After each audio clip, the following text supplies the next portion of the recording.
Let's be honest. Shopping, not my thing.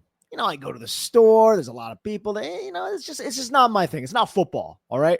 I spend way too long scrolling websites just looking for something simple like a nice pair of jeans. And I'm either overwhelmed by all the choices or can't find anything my style and end up with stuff that doesn't fit and doesn't work. That's why I use Stitch Fix. You just take a quick style quiz, share your size, your vibe, and your budget, and boom, you're matched with a real human stylists who handle the rest. They take care of the work for you. They send you a fix box with clothes that actually fit and make sense for your life, work, weekends, whatever. It saves you time. You look great, and you don't even have to think about it. That's the best part. It's no risk, all style. Try it all on in the comfort of your home. Keep what works, send back the rest. Free shipping and returns, always, and no subscription required. Plus, get a free try-on for your first fix. Get started today at stitchfix.com/podcast to get $20 off your first order, and they'll waive your styling fee. That's stitchfix.com/podcast. For over a century, Johnny Walker has shared its bold spirit with the game of golf. Now, crafted with Devereaux Golf, Johnny Walker introduces the Johnny Walker Blue Label-inspired Sunday Golf Bag, elevating the game with sleek design, blue label hues, and refined gold accents. Celebrate your hole-in-one with a premium Sunday bag crafted by Devereaux Golf. Submit proof of your achievement to johnnywalker.com/blue-in-1. Please drink responsibly. This podcast episode is brought to you by Coors Light. These days, everything is go, go, go. It's nonstop hustle all the time. Work, friends, family, expect you to be on 24/7? Well, sometimes you just need to reach for a Coors Light because it's made to chill. Coors Light is cold lagered, cold filtered, and cold packaged. It's as crisp and refreshing as the Colorado Rockies. It is literally made to chill. Coors Light is the one I choose when I need to unwind. So when you want to hit reset, reach for the beer that's made to chill. Get Coors Light in the new look delivered straight to your door with Drizzly or Instacart. Celebrate responsibly. Coors Brewing Company, Golden, Colorado. This is Greg Olson, here to tell you about my new podcast, TE1. On the show, I had a chance to talk to my fellow tight ends who have revolutionized the position from an extra lineman to a dual threat superstar. And just like my guests have changed the game, this year, NFLSundayTicket.tv is revolutionizing your NFL viewing experience. Stream all the live out-of-market NFL games every Sunday on your favorite devices and never miss a moment from your favorite players. Visit NFLSundayTicket.tv and use the promo code GREG88 at checkout and get 15% off your subscription. That's NFLSundayTicket.tv and the promo code GREG88. Subscribe to TE1 and get NFLSundayTicket.tv, an unmatched dual threat. The Timeline is a Blue Wire podcast. Pick number 10 will be made by the Phoenix Suns.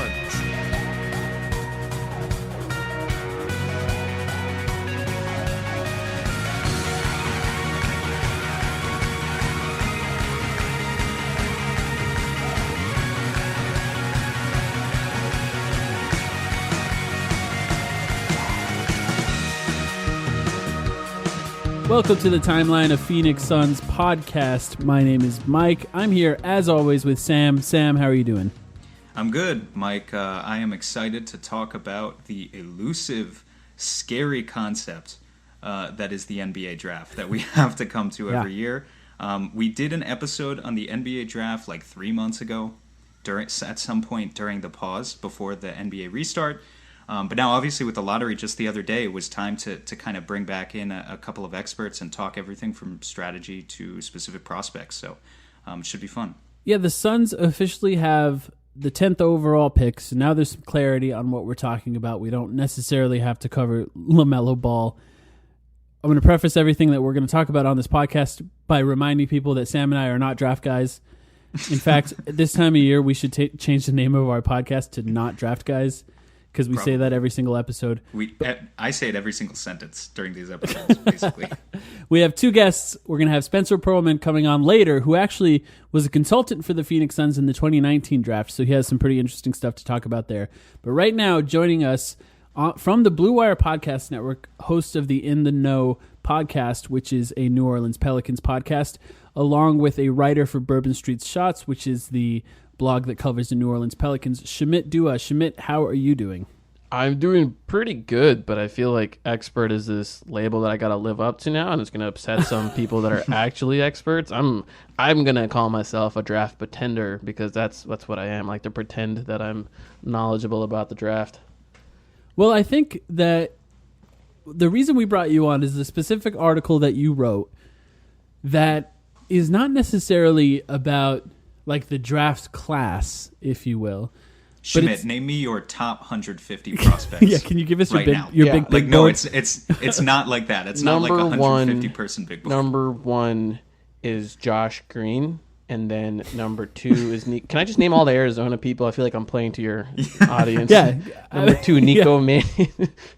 I mean, we almost have more people in Australia than Arizona at this point. Okay, Australia. Let's LaMelo Ball, number three. I feel like that's a good place for him. There's a lot of people that are actually going to be happy about you saying that. Actually, they'll be mad that you didn't say number one overall. But what you wrote recently was about drafting sort of as a concept. You wrote about the idea of drafts, and you looked through a lot of historical data to try to come to some conclusions about what the smartest way to draft is. Is that a good way of describing what you wrote? Yeah, I feel like that's pretty accurate. And just from a general sense, what were you trying to accomplish? So this all kind of started when I was trying to look at drafts and what you can call a draft success, because so many times you can look at a guy, and I'm gonna name Kelly Oubre as that guy because I feel like he's on the Suns, and again, it's a great example. Example that you guys can relate to. So you look at Kelly Oubre; he was drafted at 15th, and what would you guys say? Like for the 15th pick, that's a pretty successful pick, right? That is absolutely a successful pick. Especially, spoiler alert, I've read your article. I know what the data says. So yes, for the 15th pick, that Kelly Oubre is pretty good. Exactly. So Kelly Oubre. In general, people are he's gonna go down as a success for the 15th pick. He's gonna be a great pro. He's gonna contribute in a lot of different ways. People will be like, man, Washington did a great job there. But that doesn't sit right with me, because what did Washington really get out of Kelly Oubre? And he should not be marked as a success for Washington, in my opinion, because if you look at his career in Washington, for 4 years, essentially, he was a below replacement level player, or right around replacement level. He didn't contribute anything towards them, and they didn't extract any value from him when it came time to trading him. They got that expiring Trevor Ariza, who they thought would change their season, just like many other teams have been fooled into thinking he's going to change their season, including the Suns, including their Suns. But right, what did they get? They got nothing. They have nothing to show for 4 years of Kelly Oubre. Why should he be a success for the team that drafts him? And so my goal was figuring out, one, how do you kind of define success? And really, as a team, if you have these guys that don't produce for you and you don't give value, whether it's on the court or via trade, then, what is the sort of success rate league-wide, and how should that change the way you draft if that success rate isn't high? I didn't know what that success rate was. I just kind of took an eyeball glance around the league, and I'm like, why aren't there many homegrown first-round pick role players playing for contenders? And there just aren't. I think over the past 10 years, the best 20 teams, they've averaged maybe one that's contributed. And I'm like, why is that the case? Why are all these role players outsourced?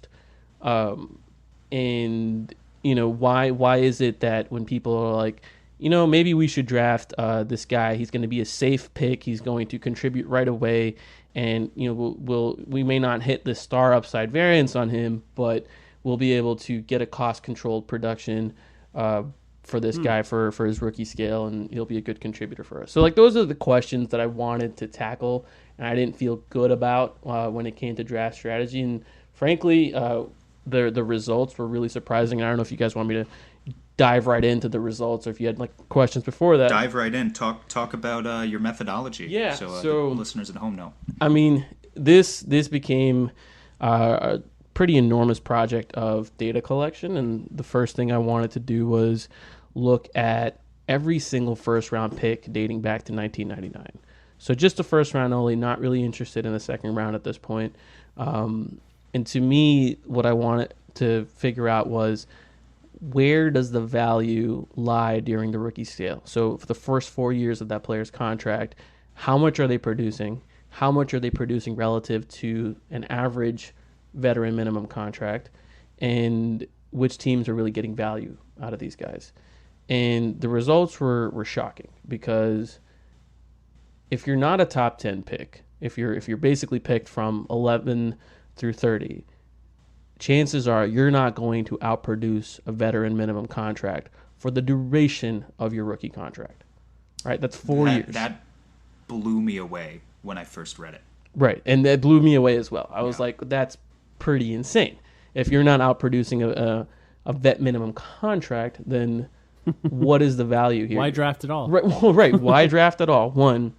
Two, you've clearly failed to extract any value out of that rookie scale, because if you're at that point where you need to pay that person at the end of those 4 years, if you're at that point where, I don't think Otto Porter is a fantastic example of this, but he kind of meets this criteria of like, he didn't do all that much his first 3 years, but he showed just enough, and then that fourth year he kind of popped off, and then you're stuck paying him the max because someone else threw him a max, right?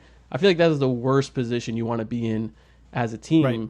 And while you need players like Otto Porter and teams that aren't premier free agency destinations need to pay and retain talent, just kind of handcuffs you when you're routinely in that situation. And so, again, I wanted to figure out, where is the inefficiency here, and how can teams maximize it? And so point number 2 was, that kind of goes hand in hand with this. It's like, okay, if you're at a situation where these guys really aren't outproducing veteran minimum contracts, then should you be swinging for the fences? Should you be drafting for fit? If you want to extract the most value, where does that happen, right? Because you just find the guy who looks most like Giannis in any class and pluck him off the street, regardless of whether he has any basketball ability. I feel like Luka is the wave, so find the next Luka, and you're probably going to be set.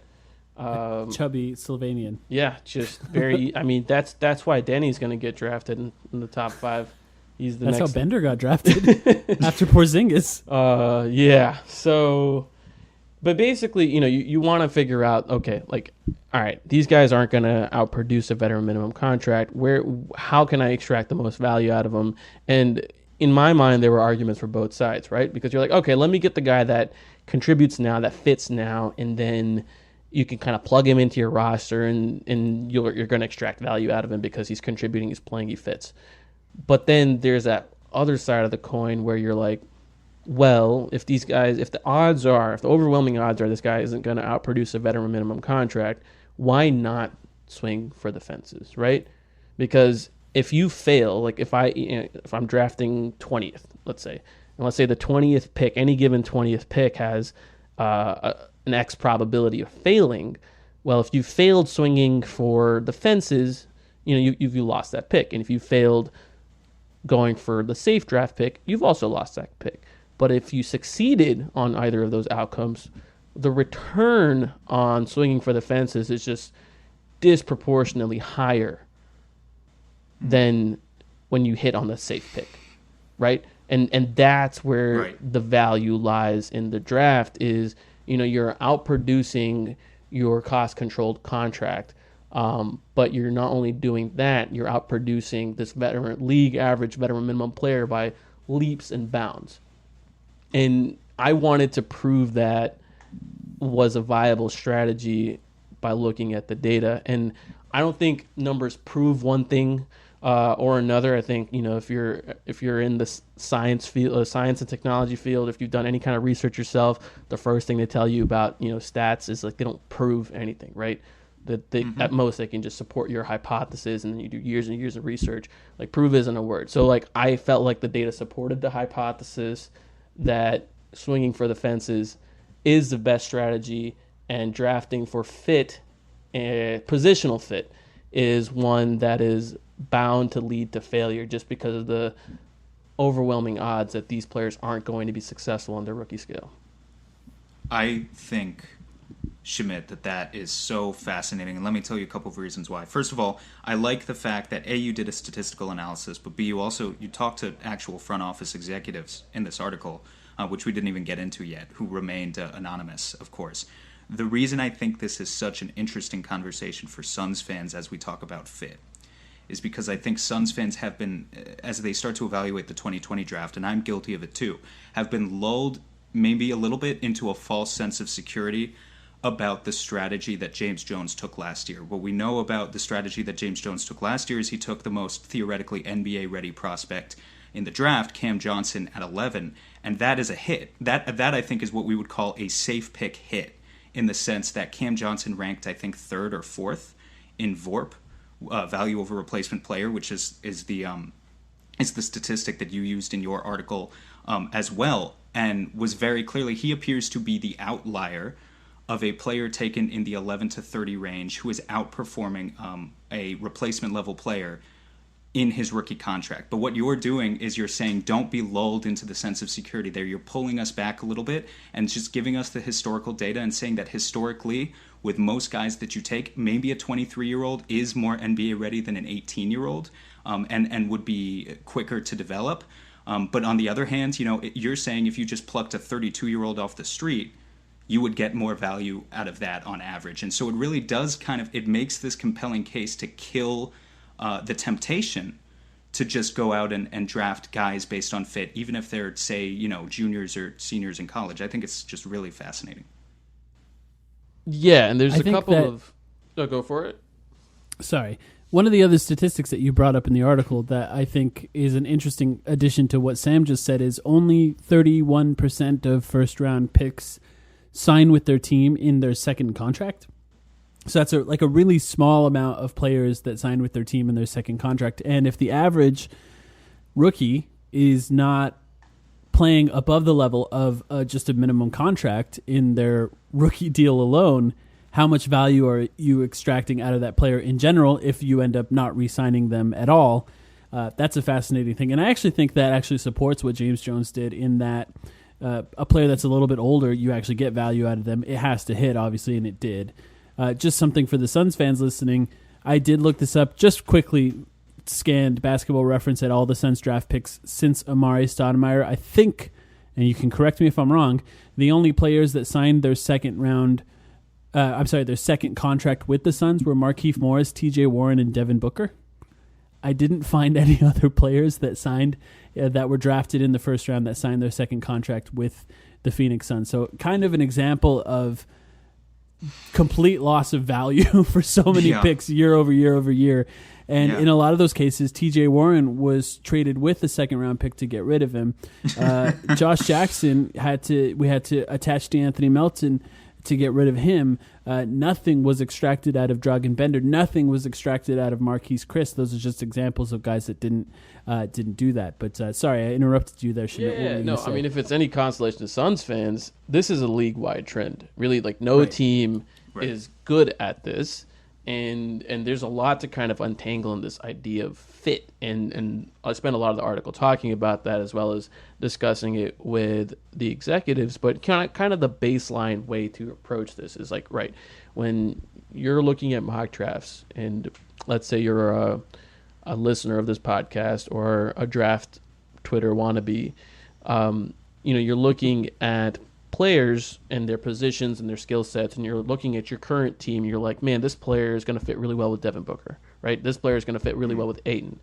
And I mean, I used Booker and Ayton. Those guys are going to be cornerstone pieces and probably going to be on your team for a while. Typically, when looking... But you don't know. But you don't know. But typically, when you're looking at how any one given player fits with any other players on your roster, I found that pretty poor way of evaluating fit, because if you look at league-wide trends, what I did was I measured 3-year continuity. And what 3-year continuity does is it measures the amount of minutes players played on your team that were on the team 3 years ago. Basically measures turnover rate, how quickly the personnel on your roster are turning over every 3 years. And basically like 70% of the roster is going to be different 3 years from now. And if these players aren't ready to outproduce veteran minimum contracts 3 years into their contract, 4 years into their contract, why does this idea of fit even matter? Because your roster is going to be completely different, right?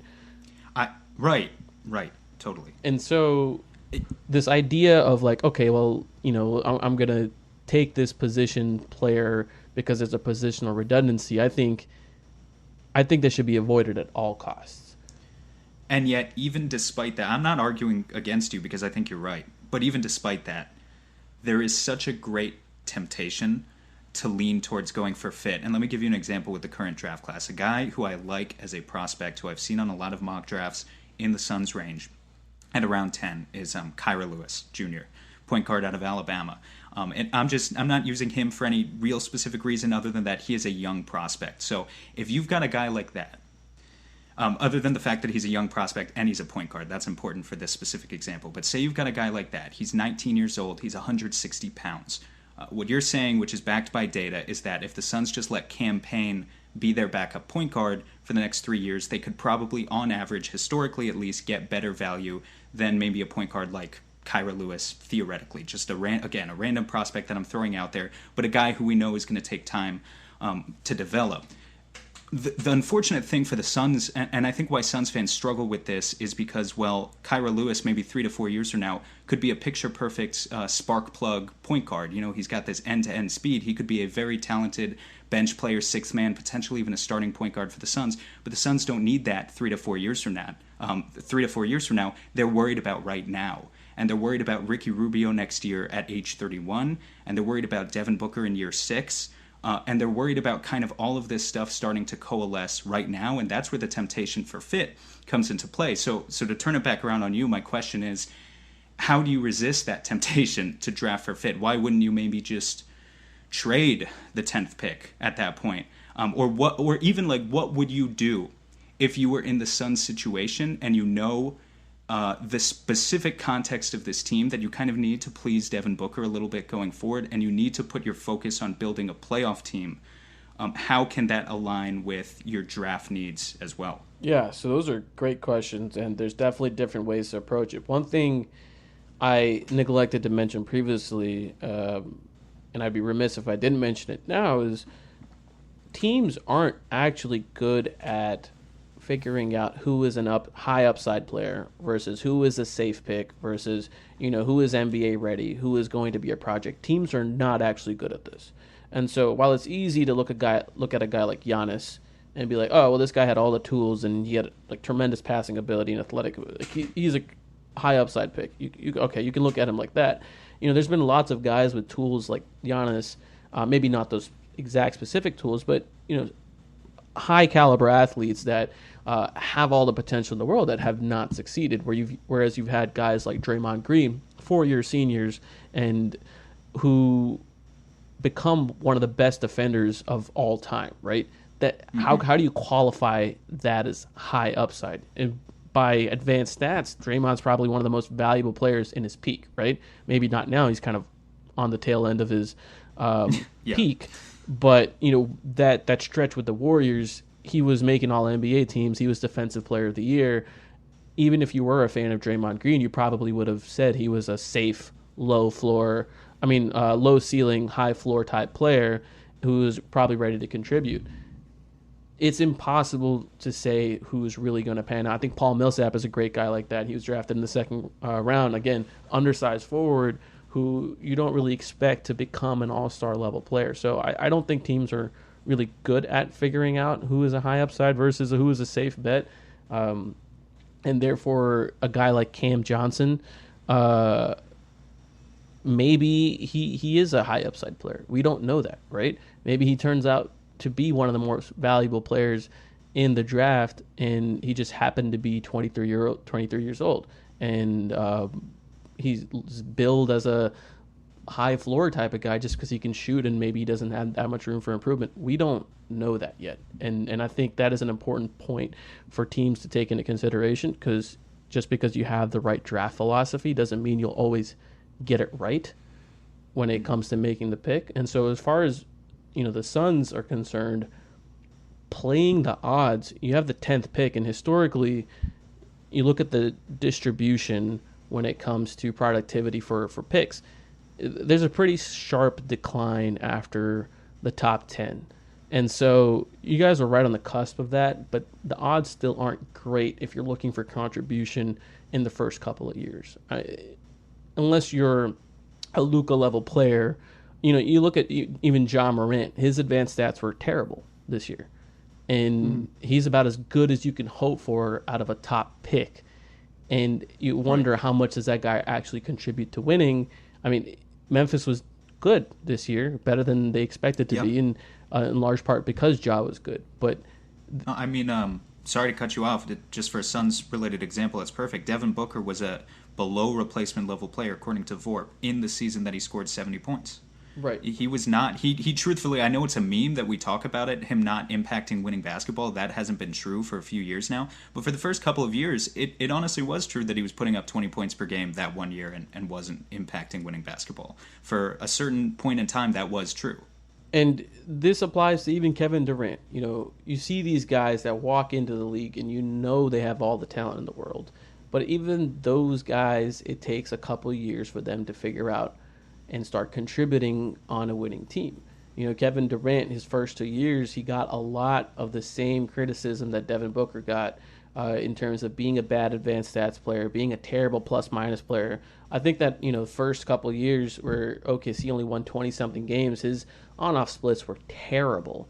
And I forget who it was, but it was some prominent ESPN writer who had penned an article about Durant's advanced stats, and they had gotten quotes from other analytics guys, and basically they were saying something like, when guys have advanced stats this bad, they never figure it out, which is completely ridiculous. And we've come to realize that it's just a product of being a young player, where young players just take some time to figure it out. So the odds are whoever you're drafting at 10, they're not going to contribute in a way you would like them to next year. So if the goal is playoffs sooner rather than later, definitely the move is to kind of package that pick along with a player for a player that might be ready to impact more now. That, unfortunately, is the sad truth, but it also kind of opens the possibility of not building sustainably, because you do that too much. Of course. You end up being the Pelicans when they had Anthony Davis, and they shipped out every single first-round pick they had, which... you look at each of those moves in a vacuum, they're like, yeah, that move made sense. That move made sense. You could justify all of those moves. But the totality of it was crushing because all of them ended up not working out due to injury or, something going wrong here or there. And then it all added up to the point where there was just nothing to sustainably build around Davis. Even the biggest play they made, DeMarcus Cousins, which everyone will tell you, like, you trade Buddy Hield and whatever the pick was that year every single time for DeMarcus Cousins. Like, that's a play you make every single time to appease your star and put another star next to your star. But no one can predict him tearing Achilles 6 months into it, So when you're in a situation like that, your outlets for improving the team become limited. And it's a tricky situation that Phoenix finds themselves in, but they're not alone there. I think the Warriors are in this situation because the number 2 pick is not going to help them this year, especially in this even draft. Even the Timberwolves. Right, the Timberwolves, the number 1 pick. Great, fantastic. If Towns hadn't lost all of these seasons, I think he's going into his 6th season. He's made the playoffs once. D'Angelo Russell has made the playoffs once. If these guys hadn't been in the positions they had been, then, maybe Rosas could talk them into a slower timeline. But unfortunately, the time is ticking, and stars get antsy, and that's the most precarious position to be in, is when your star demands something of the front office, but they're also not quite good enough to do it on their own, and you're starting to figure out, like, okay, how do I surround this guy with the right amount of talent without mortgaging my future? Yeah. I think that's one of the hardest things. And just to reiterate on your point about not worrying about drafting for fit, the Suns drafted Devin Booker when Eric Bledsoe and Brandon Knight were considered the obvious starters for the team at guard. That is the perfect example to talk about how there is no continuity in Right. this league. It's Right. perfect. I mean, you look at that and you could, and people did criticize it at the time, and literally the entirety of what is good about the Phoenix Suns came from that draft. It's just a great example of taking the right swing. You obviously can argue whether or not that was a purposeful thing that Ryan McDonough did, but it happened, and he still drafted a guard, even though there was two, in quotes, starting guards on the team at the time. Brandon Knight, of course, went off a cliff immediately after that. One of the other things that you talked about in the article that I just want to touch on real quick, and then we could probably let you go here, but you said over 64% of first-round players traded during their rookie scale contract were traded in their third or fourth year, compared to just 8.2% traded in their first year. And you kind of made the point that maybe this is GMs being unwilling to cut bait on players that are not necessarily working out. Part of me thinks that happens all the time. I think it happened with the Suns. The Suns famously had an opportunity to trade Josh Jackson for Kyrie Irving. Now, a lot can be argued about that, but one thing that can't be argued is that would have been a win for the Phoenix Suns. Kyrie Irving is a much better player than Josh Jackson. But a lot of times GMs do take too long to move on from players that are no good. But I will say it's hard to identify the players that are going to be unsuccessful in that first or second year. Do you have any sort of methodology or any idea on how to fix that kind of mistake? So as far as identifying who's going to break out, who is not, I agree that's tough. I think the Pelicans are in a situation with themselves where no one could have predicted Brandon Ingram be this good based off of the first 3 years that he had. I certainly couldn't have. Maybe there were a loud portion of Laker fans like, oh, we always knew he was going to be a star. But the fact of the matter is, Ingram was not this player before he was traded, right? And so if you would have moved on to that guy from year 2, you would not have reaped the benefit of year 4. And there are a lot of cases where guys just take longer to figure out. But my opinion is, okay, so what? There is a chance, and especially if you're dealing with guys that you drafted outside of the top 10, if you drafted in the top 10, chances are you took them for a reason. You know what their potential was, you know what their pedigree is, and they're probably worth waiting on, especially because the data kind of supports those guys being head and shoulders above the rest of the draft class, right? So that's kind of a different strategy. But if you're kind of in this middle of the lottery area, or even outside of the lottery in the 20s, then to me, I say, so what if you miss out on potential improvement down the road? If you have the ability to get greater value than what you basically drafted that player for early, like 2 years down the line, I think the best example for this is Roddy Beaubois in Dallas, where they kind of held on to that guy and he was deemed untradeable and he just fell off a cliff, right? They should have moved in. I think Norman Powell, who's good, but at one time I think people thought he was a future all-star, and Toronto didn't trade him, and they probably could have gotten something great for him. But right. Yeah. Right. And then, I think Portland's in a situation where they've talked up Anthony Simmons, where they probably should move him. If he had any value, they probably should move him. I think you look at young players around the league, and if I have the 14th pick, can I flip that into something that's worth more than the 14th pick within the first 2 years? If I can, I do that every single time. It doesn't have to be a draft asset. It can be a different player, because if I'm Atlanta and at 12 I draft Taurean Prince, and 3 years down the line I realize, crap, I don't want to pay this guy, and he's contributed absolutely nothing towards winning his whole 3 years, and I flip him for salary ballast and then the 17th pick. I mean, that's a loss. That's a waste of a 12th pick to me. And so that's not a situation where I want to be in. But, maybe 2 years where he kind of has his potential to be anything. He's this mystery box where, okay, you drafted him, he showed kind of promise, and he's this 3-and-D type player. You can flip into something else. I say go for it.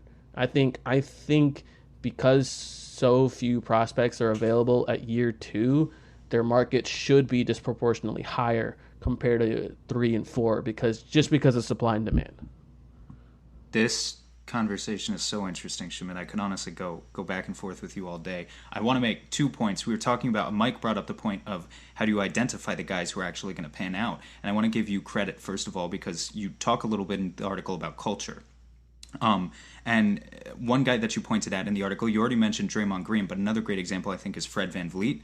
Fred VanVleet is not a guy who scouts would be able to identify as having a high ceiling. He's kind of short and fat, but he was able to become the player that he is today largely probably because he was on the Toronto Raptors and got to work with Nick Nurse and develop in that system.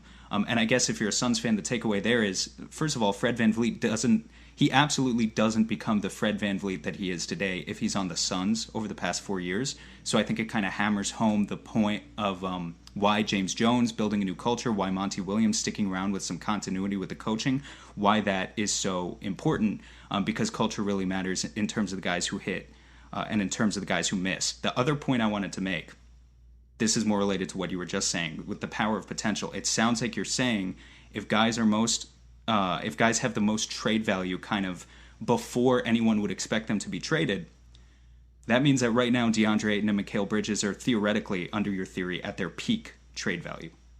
That's what it sounds like to me. And I don't know what that means. I'm not trying to trade either one of them, but I think it's something to put out there for Suns fans of that's just probably DeAndre Ayton. I mean, if DeAndre Ayton doesn't make any improvements next year, we want him to, but if he doesn't and he looks... it's just there's such a wide array of outcomes. Like DeAndre Ayton by the end of next year could look more like he's going to become the next Joel Embiid, or he could look more like he's going to become the next Greg Monroe, right? But he's going to be so much more solidified in his path that's what's going to affect the trade value. Right. So his peak trade value would be right now. Right. Maybe you don't want to move him, but I don't think it takes away from your point, Shamit, that those guys' peak trade value is right now. Right, and I think the other part of this is valuing them relative to their contract. It's no secret that these guys could become way better, 5-6 years in, but at that point their contract is not at the rookie scale and you're paying them a lot more, and you've kind of lost this opportunity for cost control, and you've lost this opportunity to outproduce what their market value is. And I think whenever I'm looking at, okay, how do I extract value from this player, I'm looking at it from that lens, because when you're past that rookie scale, those contracts are the Wild West, and if you're drafted in the top 10, you just got to be marginally good, and you're looking at a near max, and it sucks because you don't want to be in a situation where you're committed to paying Buddy Hield $20-ish million a year, and you committed to that before you even hit restricted free agency because he was good. And frankly, he was good. He was one of the best shooters in the league, and you committed money there. But now you're just like, what am I doing? And you don't want to be in a situation where you're on the hook for, like I mentioned earlier, Otto Porter earned a max. You look at guys constantly, and after on their second contract, they're getting paid. Even if they get paid market rate, their value is lower than what it would be if they were on year 2 of their contract. And so when I argue that their value is never going to be higher, it's from that point of view. Speaking of trades, what do you guys want for Lonzo Ball? What do you offer? I have no idea. I looked at it. Obviously, the 10th pick would be in play. You guys here. don't need more picks is the problem. Yeah. New Orleans I'll has 4 take more picks, picks. 1 in the first I don't round. care. Okay. You'll take more picks? Yeah, I don't care. Okay. All right. What do you think his trade value is? I'm curious how he's viewed outside of this organization. I personally, as a fan, I feel like I'm biased and not in the good way. I don't think he has much value. The 10th pick it is then. 10th pick, I would take that trade. 10th pick, and you would take 10 for Lonzo 10 Ball, even despite the entire 30-minute conversation we've just had about players not having value until like year 4 or 5. I'm selling Lonzo at his peak because he's going to be a restricted free agent, and starting guards get $20 million a year. And I don't want to be the team paying Lonzo Ball $20 million a year. I mean, look at how much Rubio got. You think Lonzo's going to take less than Rubio? I don't see a world where he does. You know? I mean, he's less valuable. I mean, I agree. Rubio. I don't think there's a world where he takes less money, though. Right. Yeah, I think that's really interesting. There's a situation there where Lonzo is definitely a plus player. You trade him, you say you swap him for the 10th pick, theoretically, you make the playoffs. I think if you're Phoenix next year, you get 48 minutes a game of good point guard play. But then are you paying Ricky Rubio and Lonzo Ball a combined $40 million the year after that? And what does... Yeah, you'd want to move off at least one of those players. But, right. I mean, for the Pelicans, I take the 10th pick knowing that I shouldn't be in a rush to be good. And so give me 2 years with that 10th pick, and if I know for sure he's not going to be a star, that player's on the table. That player's on the table for any other star that might hit the market. Maybe it's Karl Anthony Towns 2 years down the road, and, I drafted Devin Vassell, and that guy looks okay. Right. And whoever I drafted at 13, let's say it's Kyra Lewis, it's like Devin Vassell, Kyra Lewis, and then there's already, Jackson Hayes, Nickeil Alexander-Walker, plus all those Lakers picks. That's why I would want that extra pick. Not because I necessarily believe they're going to turn into a great player. Chances are they're not. And chances are that it's not going to be anytime soon. Which that's just a different conversation where I want the Pelicans to slow down their process and all that. But that's why I would do that trade. Right. Yeah, it does feel a little bit like they're trying to do two things at once. But Shamit, thank you so much for coming on and confirming my thought that the draft is just a crapshoot and people are only pretending to know what they're doing. Yeah, absolutely. You absolutely. I think people know what they're doing. I think there are people who try a lot harder than others at scouting, mainly the guy we're going to have next on our episode. But I do think you confirmed something for me, Shamit, that it's all meaningless and why you've been trying. For sure. It's hard. It's hard because it was such a good article. But it was impossible for me not to come away with it from it with a defeatist attitude. You need luck. The last thing I want to touch on is the one variable you can't really control is the fact that you have a bunch of 20-year-olds who are now making millions of dollars, right? And you just have no idea where that's going to pull them because some of these guys could meet up in a hotel room together. Who knows what'll happen? Maybe they go to Hooters with the fellas. Hooters with the fellas, right? And so when you have a variable that's that big, it is so hard to predict anything. And like I said, you may have done all the scouting in the world and you feel like this guy had all the tools. He could have been something. And maybe that guy isn't something until his second or third or fourth team. Yeah, that's very true. That's very true. Well, make sure to follow. What's your Twitter handle? At Fear the Brown. Fear the Brown. And check out his podcast and anything he writes. What's the name of the draft article again? What is the best way to draft? Yeah, find that one, read it. Obviously, we covered a lot about it, but there's so much more in that article. But thanks again for joining us, Shamit. Absolutely. From tight muscles, tough workouts, signs of aging, to simply making it through each busy day, everyone understands what it feels like to be tense and sore. So everyone can benefit from TheraOne's CBD products. Started by Dr. Jason Wursland, TheraBody exists to provide you with the best scientifically validated natural solutions to help soothe your body and relax your mind. It started with the revolutionary Theragun percussive therapy device. When Dr. Jason saw the benefits of using CBD in his treatments, he created TheraOne to bring you CBD products done right. A lot of CBD products claim organic, but still contain up to 30% filler, and these fillers are potentially toxic. TheraOne tests their products 4 times before they get to you. Every product is USDA certified organic, grown in the US, and their CBD extracts are the highest quality available anywhere. Use TheraOne's warming lotion in your morning routine, the cooling lotion or massage oil to recover, body balm for targeted relief, and sleep tincture to drift into a deep night's sleep. And now through Labor Day, Monday, September 7th, TheraOne is offering our listeners a buy one, get one free, all TheraOne products. But you have to go to theragun.com/bluewire. If you don't love what you get from TheraOne, send it back for a full refund within 30 days of purchase. This is not something TheraOne is likely to do again. Buy one, get one free at theragun.com/bluewire, but only until Labor Day. Go right now to theragun.com/bluewire.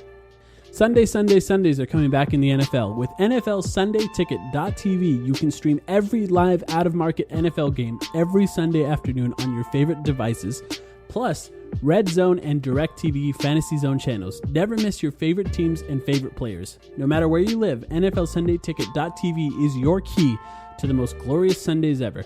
Use the promo code BlueWire at checkout to get 15% off your subscription. Visit NFLSundayTicket.tv and use the promo code BlueWire. Okay, I'm really excited about this. Joining us to talk about the draft, Spencer Pearlman, who writes for the Stepien and was a consultant for the Phoenix Suns in the 2019 draft. Spencer, thank you for joining us. Thank you guys for having me. How are you guys doing? Not bad.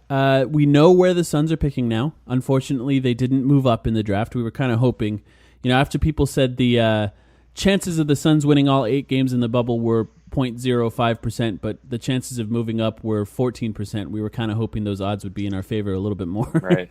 But the 10th pick is not bad. I think this is an interesting draft to talk about, but I do want to go back a little bit first to start. Sure. In the 2019 draft, the Suns had the 6th overall pick. They traded it to Minnesota for Dario Saric and the 11th overall pick, and then shocked everyone by taking Cameron Johnson.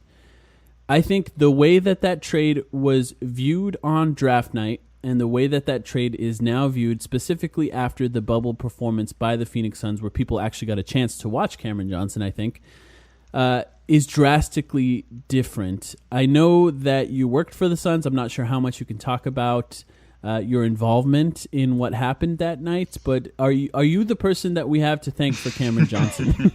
I'd like to say yes, especially because I'm actually helping out SAC, so the agency that represents him. Wow. with Des Bain and a few other clients, but I had nothing to do with that. In fact, when they traded down from 6 to 11, I remember texting my friends. I'm like, oh, they're gonna draft Clark. I'm so happy. Such a great fit. And then when they picked Cam, I'm like, that's unexpected. But yeah, I mean, just, I can't really say that much about what I did because, non-disclosure, but it was video scouting. There was a list of players that I was helping do this project for. And it was 30 guys, and I was pretty much just watching them and doing whatever they told me to do on those 30 guys, or 28, however many it was. But it was a lot of film. It was fun. Yeah, I wish I could say more, but right, of course. Is my question for you, I guess, Spencer, is it a different approach when you're actually working for a professional organization, a professional NBA team, because obviously you do great work with the Stepien as well, but it has to be a much different approach when you're kind of generally going over scouting reports for the entire class versus when you're watching these guys under the lens of maybe how do they fit with specific players, like in the Suns' case last year, Devin Booker and DeAndre Ayton. So, was that new for you? I mean, I wasn't tasked with looking at it through that lens. Okay. Yeah, the scouting department, they had the analytics department, and then my project was a little bit of both, I guess you could say. Just a lot of video though. So I wasn't really looking for a fit as much as I was trying to make sure I didn't, I followed every direction I was given to the T. That everything they asked me to do, I was able to do. Stuff like that, but. I guess it was cool because, on draft night, I was actually able to say, oh, I had a part of that, both good and bad. And, I can officially say I worked for an NBA team. Oh, yeah. Yeah. It's also cool. What do you think about Cameron Johnson and his performance in his rookie year? I think that he was such an unknown to so many, even Suns fans. We had no idea. I mean, we were all scouting for the 6th pick, in our own respective worlds, right? So the idea of drafting Cameron Johnson was sort of out of our minds entirely. And then we got to watch him, as a 24-year-old rookie, obviously one of the oldest rookies, if not the oldest rookie picked. And a lot of us were surprised at how good he played, surprised at his defense. Obviously the shooting is something that was a known quantity. But I think for a lot of us, we are overall pretty satisfied with that trade in a way that maybe we weren't at first. What do you think about his performance in his rookie year? Yeah. I mean, it was definitely better, I guess, than even I thought it was going to be. I wasn't really that high on his non-shooting, parts of the game. I was very concerned about the injuries, just about the position that he would guard. But, I mean, he hit shots at almost 40% from 3. His defense was, I think, solid. It's not obviously McHale level, but I didn't think it was bad. And just putting this out there, I didn't watch that much Phoenix basketball being on the East Coast. I watched some games, and it was definitely made a little bit easier during the bubble because of the timing. But I didn't follow them as close as maybe I should have. I didn't think it was a good rookie season. I guess I'd just kind of leave it at that. As we move towards now the 2020 draft, obviously that's the main reason you're here today is to kind of talk with us about that. Mike and I have we told you, we prepped you before the episode. We're not draft people. We have our ideas about some prospects, but one narrative that you hear online a lot right now, and definitely the night of the lottery when the Suns were locked into the 10th pick, Spencer, was the idea that, well, if there's any draft where you really don't want to move up because there's no consensus and it would be this draft, right? If there was any draft where you'd almost rather have the 10th pick or the fourth than the 4th pick, for example. I don't know if you agree with that notion. I don't know if that's extreme, but maybe give us first just your general thoughts on this draft class. Do you generally agree with that idea of thought? And how do you view the opportunity to pick at 10 for the Suns? This year's draft class is definitely different from other years in that there's not as much high-end talent towards the top of the draft, just because so many guys have question marks, whether it's LaMelo and the jump shot and the defense overall. And I personally buy the team defense, and I think the footwork can definitely improve. Maybe I'm a little bit too in on that just because he's got the size, he's got the IQ, and unlike Trey, he's not 160 pounds at 6 foot, 1, 2, so he's not going to get just bowled over so easily. And with him, I guess it's just a question of the consistency there. And then someone like Anthony Edwards, who has the shot selection concerns, he has the defensive concerns, he has the motor concerns, and how he can be completely non-existent, just floating in the background for a half. And then, as you saw in the Michigan State game and the Kentucky game, there's 5 possessions in a row where he's just knocking down 34-footers. Then passing concerns there too. So I actually think if you're not really willing to roll the dice on one of those guys, and I don't really think Ant really fits with Phoenix. I think LaMelo would have. That actually would have been a lot of fun to watch. But I think Phoenix is in a good spot because there's going to be, there are going to be guys available there at 10 who they can pick, who fit, and it's not a reach at all. So, that late lotto range also, the salary goes down. So you're not really risking as much money also, right, which I'm sure would make, Robert Sarver and James Jones and all those guys happy. Right. It's a weird draft where, for example, Killian Hayes, I'll bring him up first. I've seen Killian Hayes as high as number 2 on people's draft boards, and the first ESPN mock draft that was released had him going 10 to the Suns. Why is it outside of even the first pick, some people don't even have LaMelo there, I guess, but outside of that, why is it so fluid after that? And because it's one of those years where, as Suns fans, it's hard to even lock in on guys that we think may or may not be available at 10 because there's no real direction as far as who we think's going to be available. It's all over the place, all over the internet, depending on whose opinions you sort of subscribe to. Why is it like that in this draft particularly? I think, first of all, I have Killian in my second tier. He's one of 3 guys actually there. So if he's there at 10, you run to the stands, or I guess you type in your message because it's going to be a virtual one as quickly as possible. So, if he falls past the Knicks, I'd be shocked. But, with respect to the question on the talent level, I think it's really just because it's kind of flat. After, the top few guys who might have superstar potential, they might not. There is a big group of guys who there's not much separation between them in terms of, floor ceiling, what they can do, the risks associated with drafting each of them.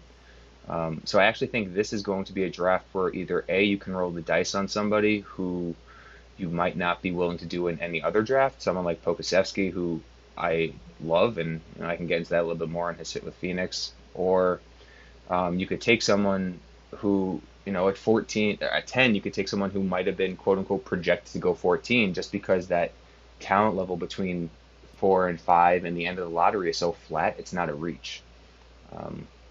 So I think that's kind of it. As long as you brought his name up, do you want to talk about how do you pronounce his name even? Pokuševski, is that correct? Yeah. I call him Poku. Poku. That's how I've seen it written out on draft, and this should show people, what my knowledge is. But I just recently saw him as high as number 2 in someone's big board. He is a big man, so can you maybe explain what you think his fit with Phoenix would be if he's in that range? Yep. First, was it Jackson's board? I think it was probably Jackson's board. Yeah. so Jackson and I are actually pretty similar. Like, I haven't put out a board yet. I'm still working on it, and I had general ideas on where everyone would go, and Poku's actually also in that second tier. So I if he's there at 2, if you're willing to roll the dice, I would 100% do it. But his game in a nutshell is he's long. He's 7 feet tall. He's 7'3" wingspan. I think he's got a pretty good standing reach. He's a pretty smart defender, whether it's rotating it on the perimeter for a steal. He's had some awesome one-handed grabs, which he then throw into a one-handed pass kick up, and then he'd keep running the court for a transition dunk. So he's got that. He's got the interior rim protection. He's decently mobile for someone his size. He's definitely still growing into his body, so he's not really that switchable. But offensively, there are very few guys who I'd actually say are a unicorn. People called KP one just because he was a tall big who can shoot and protect the rim, and that's definitely rare. But even beyond that, having a tall big who can shoot off movement and also pass as the secondary creator or even as the primary creator, that's a unicorn in its truest sense. Like, there are not many guys in the NBA who can do that. Jokic isn't running off screens, although he can do everything else. No. Bertans isn't passing the way that Pokuševski is, so that's also a weird comp.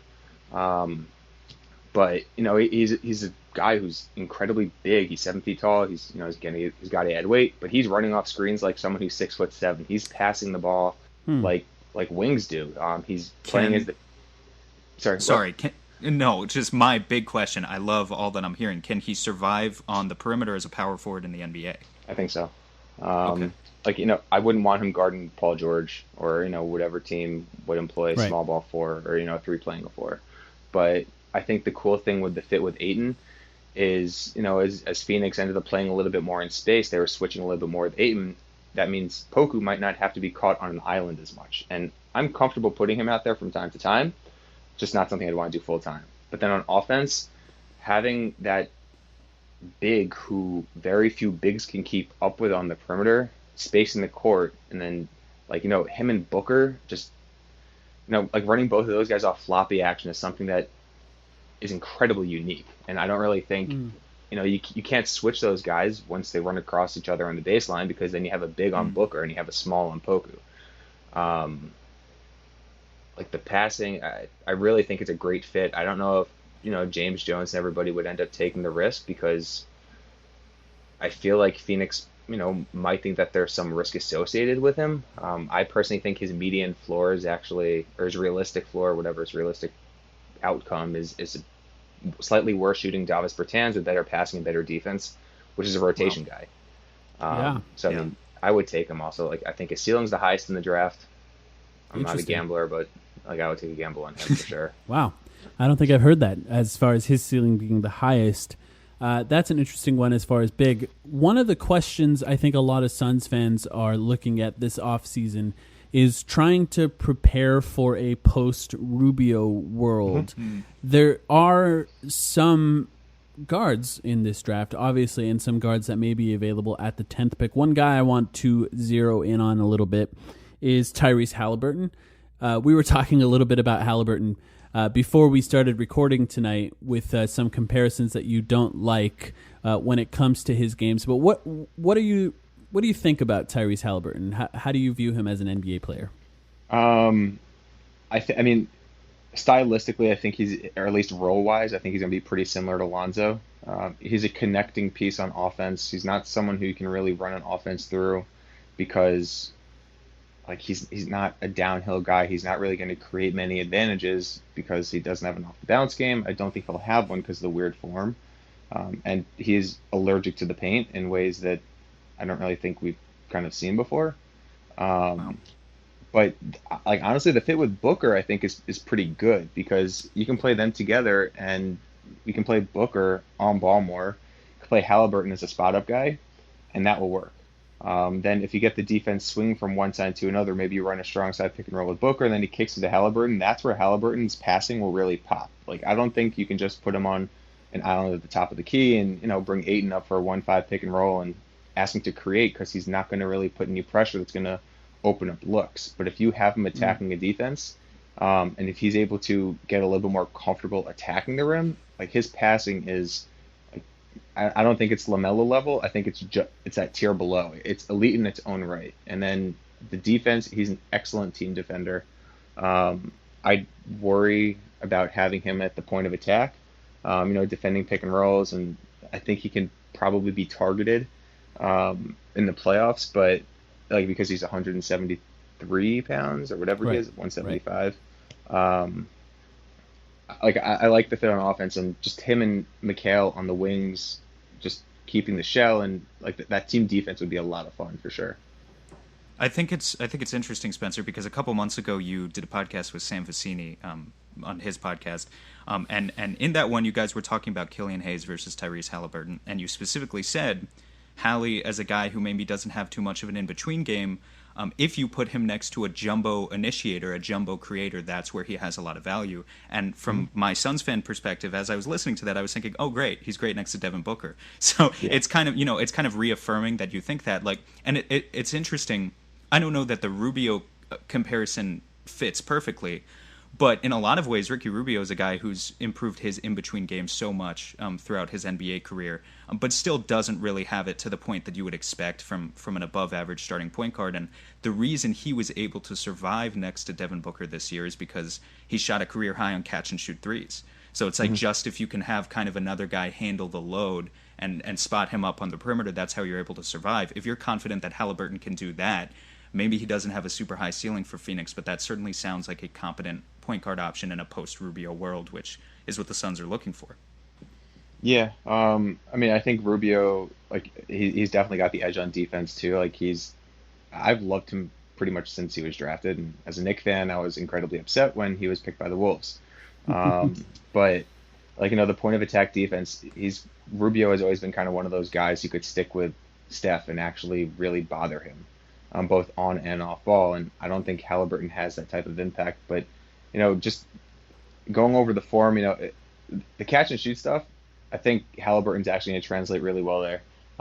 Like Rubio, he's not a movement guy, but I think Rubio actually might have a little bit more pull-up ability, even if he doesn't use it that much, just because the form is smoother, even if it's still a little bit rocky itself. Halliburton's, like, I don't know how to describe it. It's not a normal transition from, dribbling to pulling up into the jumper. Like, I just don't really think a pull-up jumper ever is going to happen. And then actually what I talked about with Sam was he's confident that if they play drop coverage, Halliburton's floater is going to work. And Halliburton's touch is fantastic, 100%. I'll give that to him. But if you're playing in the half court, and if Halliburton's hitting, if his floater gets you 0.9 points per possession on each attempt, is that really what you want from an in-between game? Like, right. I don't think so. I think Sam was pretty comfortable with it, but I mean, maybe you're just kind of hoping it gets a little bit higher or he gets stronger. If you think that's possible, I personally don't. Like, he'll get stronger naturally, but he's not going to end up being like 190 and just confident attacking the rim. Yeah. As far as point guards that could be available at 10, do you have other guys that you look at as potential good fits for the Phoenix Suns? Yeah, so my number one guy would probably be Kira Lewis. Interesting. Yep, he actually wasn't eligible for the draft last year because he was so young, and he's younger than most freshmen this year, which I think is pretty cool because he was a good freshman last year. I think he took a big step this year, just all over the court. But in terms of his fit with Booker, he's someone who can play on and off ball. He can definitely push the pace. He's the fastest guy in the draft, I think, from end to end. He has a few things to clean up on the defensive end at the point of attack, with his footwork and stuff like that. But he's not someone who, if you screen him, he's going to stay behind the play and just not get back into action. Like, he will actively try to get back, and because he's got, like, I've been told he was tested at P3 last year and his wingspan 6'8", not the 6'6.5" that it's listed at. He uses his length very well, and he's quick enough to, if he does get that little hip check, to get back and then again using the length to recover there. But I really like the fit because he can play on and off ball next to Booker, and I think that would provide a lot of versatility there. And then another guy who's not a point guard on offense, but could defend them really well, is Tyrese Maxey. Awesome defender. He's one of the top finishers in the draft. I buy the shot a lot because he's got fantastic touch. He's a very good free throw shooter, and mechanically speaking, his form is not broken. The issue there is that as he's bringing the ball up, he's blocking his vision, and he's shooting out instead of up. So if you're able to fix that, which I think most teams will be able to do that even without completely tweaking the form, because you're just raising it up a little bit. You have someone who can be a potential two-way impact guy who can play off Booker really well. And similar to Halliburton, if you get him attacking swinging defenses, he'll definitely make the most of it because he's heading to the rim. And with his frame, he's going to power through it and, possibly finish and or draw the foul. Now, so far we've covered mostly younger guys, I think we're right to do that, Spencer. Those are the guys who may be the best long-term fits for Phoenix, but I think it's worth bringing up.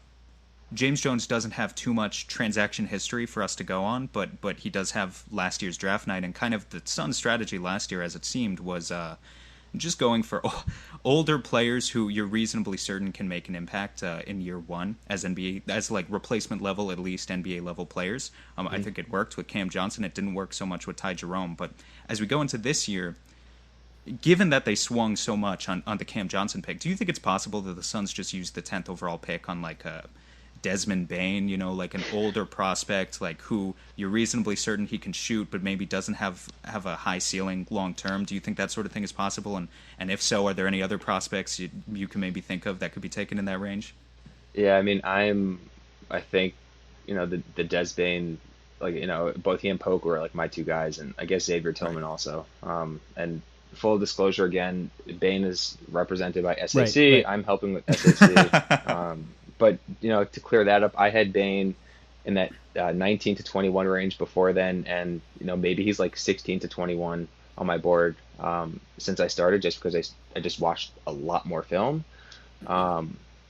If he ended up going to Phoenix at 12, I'd be like very happy, A, for him as a person because he's awesome, and B, I think the fit there is fantastic too. I think the shooting, I actually think he's the best overall shooter in the draft, period. That's why I wanted to ask you. Yeah. Like Neesmith is a fantastic movement shooter for sure, but the second he puts the ball on the court, he's kind of, first of all, he's not really moving very quickly with the ball. But his jump shot off the bounce isn't great, and he's not finding guys if they close out on him either. And I think Dez's ability to both shoot off movement, to shoot off the bounce, he's got a really nice step back. And then on top of that, he's a legitimate creator for himself. Again, the step back, side steps, whatever, but also others. And his ability to manipulate the defense without even putting the ball on the court. I think, you could have him at 8 at the top of the key. He just brings the ball up. He gets his eyes going one way and sees someone out at the corner of his eye. He'll hit him. And again, the fit with Booker is fantastic. It's just, would they take him at 12? I don't know. 10 even. 10, sorry. You could probably trade down maybe a little bit because even though it does flatten out, him being a senior probably pushed him down some boards, and his wingspan being only 6'4.5" doesn't help. But offensively, great on ball, great off ball. Defensively, he's a fantastic team defender. I love that fit. That's what you said about trading down is really interesting too. Just for a quick follow up, my impression was if this is the type of draft where maybe one person has a player number 10 on their big board and a different scout has that same player 35, if that's just the type of class this is, it would be difficult to trade down. Yeah. Or rather, on the flip side of that, no one would want to trade up. But let's say, for instance, Boston has several picks. Let's say Phoenix wanted to flip the 10th overall pick to Boston for 14 and 30. I'm not saying, necessarily, I'm not talking about the specifics of the Boston Celtics, but do you think, generally speaking, those sorts of deals are still possible in this class where someone might want to move up like that?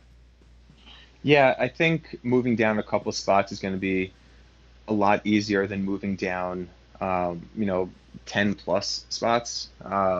and then hoping to get, another early 30s pick, just because that early 30s pick could potentially be more valuable than that late 20s pick.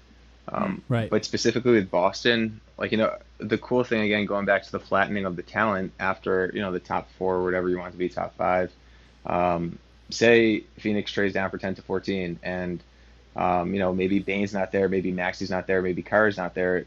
That means somebody else who will fit will be there. And Halliburton, I think, again, he'd fit. I don't think it's perfect, but I think it's definitely a fit. And if you could get Halliburton then, an early second or a late first, I would do that, because that's where you can find some really, really cool guys. Like Malachi Flynn, I'm incredibly high on. He's someone who I also think will be an amazing fit with Phoenix and pretty much a plug and play guy with any team. So trading down, a couple spots, again, I think it's possible. You obviously need to find the right trading partner who's willing to do it. But say someone takes their guy, there's still going to be someone else who's going to be pretty comparable in terms of ceiling and talent level, even if your guy is taken. Once again, a reminder to people listening, this is why it's important to read people like Spencer, because that's somebody I hadn't considered. And also the possibility of trading back means that maybe just focusing on who might be available at the 10th pick is not the best way to learn about this specific draft. I do want to ask you, before we let you go, Spencer, Obi Toppin, I do want to talk about him. Interesting prospect. So many people are all over the place. We don't necessarily like him on this podcast as far as the fit on the Suns in general. I think that there's a lot of teams that maybe could look at the risk of taking someone like Obi and the offensive potential there as worthwhile. At what point in the draft would you consider him like a high value pick? Because maybe not 1, 2, or 3, right? But when does it become more? When does it make more sense to take somebody like him? Honestly, I don't have an answer for that.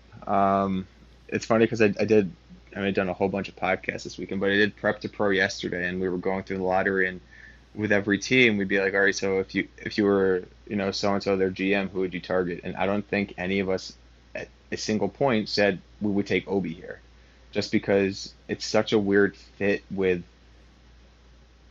from so many angles. Right. His defense, he does not move well laterally at all. Right. As good as he is as a vertical athlete, he is the inverse on defense. He's the inverse on left, east-west, right. Moving in that plane. He got a huge number of his points out of the post, which sure you can do in college when you're a 22-year-old quote-unquote redshirt sophomore, and you're going against guys who are simply younger and less developed than you are. But the fact remained that even when he was in the post, he wasn't moving guys. He was getting by guys because of their touch, because of his touch. If he's posting up on somebody who's, like Marcus Smart would eat him alive. You try posting him up, Marcus is pushing him out to three-point range, and that's that, just because his center of gravity is so high. Now, if you can get him where you have someone who's good enough athletically to cover for him in a team defense scheme that can simply cover for his mishaps with rotations, and when he is blown off the bounce, take him. I think if Golden State's trading down from 2 to whatever, I trust their infrastructure because, Clay's a good team defender, he's a good on-ball defender. Steph's a pretty good on-ball defender, and he's pretty smart off-ball. Draymond is Draymond. If Obi's playing there, I could see that work, but it's just such a tough fit because who does he guard on defense? Yeah. Yeah, that's the whole challenge. I think Suns fans heard the Amari Stoudemire comparison 6 months ago. Some Suns fans, right? The Facebook ones. And they've sort of locked in on just that comparison alone. And the more I watch of him, the offense is exciting. There are times that he looks like Blake Griffin. But it's just the defense is so bad, and it's bad in a way where it's difficult to picture like a massive improvement over the course of his career. Obviously, he will improve over time defensively, but it's hard to fix lateral quickness. Sam, do you have any more questions for Spencer before we let him go? Sure. How about one more off the cuff, Spencer? If there's just because, again, this draft class is one where so many people have differing opinions. I feel like you kind of already have mentioned a couple of names, but is there anyone else that will be available at 10 that is not ranked in that range in most people's boards, but you think is a good value at 10? So maybe someone that other guys have 20 or below, but you think would be a good value at 10. Could you think of any names? I mean, nobody who's really ranked at 20 or below. Okay, all right, just curious.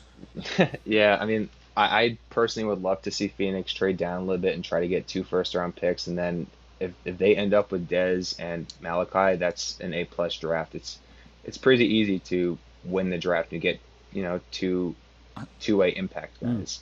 Honestly, I think you've sold me coming out of this. Like, I still like Killian Hayes and I still like Tyrese Halliburton and all those guys, but I think you may have sold me on that. Like, if you could trade down and get a couple of guys, I think it's a really interesting idea for Phoenix, just because whether it's the right thing to do or not, according to most scouts, obviously, like, it just seems like this team is trying to please Devin Booker in year 6, and if they want to please him by getting a couple of NBA-ready prospects, maybe it's a solid play.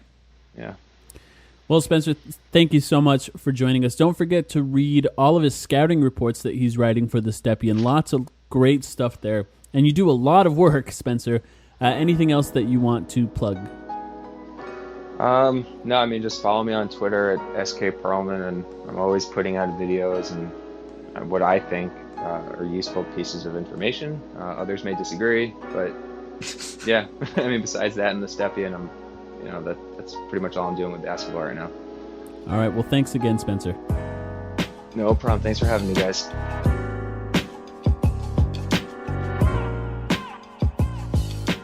Did somebody say playoffs? NBA and NHL are playing for the gold, and our partners at BetOnline have you covered. Get in on all the action, including a new NBA bracket contest with plenty of chances to win.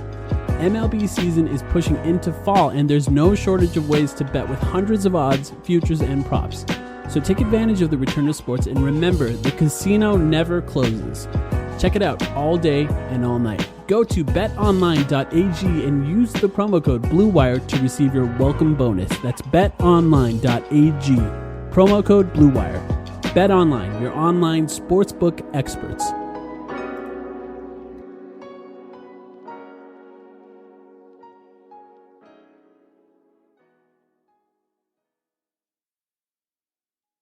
Sugar Ray Leonard, Roberto Duran, Marvelous Marvin Hagler, and Thomas Hearns. Legends, whose four-way rivalry defined one of the greatest eras in boxing history. Relive their decade of dominance in the new Showtime sports documentary, The Kings, a 4-part series premiering Sunday, June 6th, only on Showtime. This episode is brought to you by Ro. Confidence is everything. Women can sense it, and trust me, they love it. But if you're in your head worried about performance, that swag, unfortunately, gentlemen, it's gone. Ro Sparks keeps you ready. When the moment hits, you can step up like a superhero and handle your business. No doubt, just confidence. Fellas, Ro Sparks gets you ready fast, dissolving under your tongue and working in 15 minutes on average. No waiting, no missing the moment, plus it stays active up to 36 hours. So when the mood hits, you can go back to back to back, round after round after round. Ro connects guys with medical provider 100% online, so there's no awkward conversation with in-person providers. Go to ro.com/sparks to see if you qualify. If prescribed, new sexual health patients gets $15 off Sparks on reoccurring plan. Connect with the provider at ro.co/fourth to find out if prescriptions Ro Sparks are right for you. That's ro.co/fourth for $15 off your first order. If approved, treatment ships directly to their door. Compounded drugs are permitted to be prescribed under federal law, but are not FDA approved and do not undergo FDA safety, effectiveness, and or manufacturing review. For full safety information, go to ro.co/safety info.